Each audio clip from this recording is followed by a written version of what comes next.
దేవుని ఆలయమును ఎవడైనా పాడు చేసిన ఎడల దేవుడు వారిని పాడు చేయననుంది. 1 కొరింథీ పత్రిక 3వ అధ్యాయం 16వ వచనంలో 6:19 1 కొరింథీ 6:19 మీ దేహము దేవుని వల్ల మీకు అనుగ్రహింపబడి మీలోనున్న పరిశుద్ధాత్మక ఆలయమై ఉన్నదని ఉంది.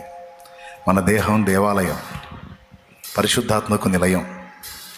మనం మన దేహం అనే దేవాలయాన్ని దేవునికి పవిత్రంగా ఉంచడానికి జాగ్రత్త పడాలి, కానీ దాన్ని పాడు చేయకూడదు.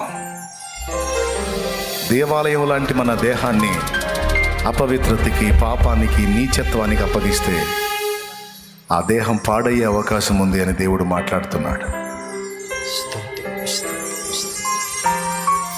మరణకరం కాని పాపమే కదా, ఏముంది, నేను ఇది చేసి ఒప్పుకుంటాను, దిద్దుకుంటాను అనుకుంటే చివరికి మరణకరమైన పాపంలోకి వెళ్ళే అవకాశం ఉంది.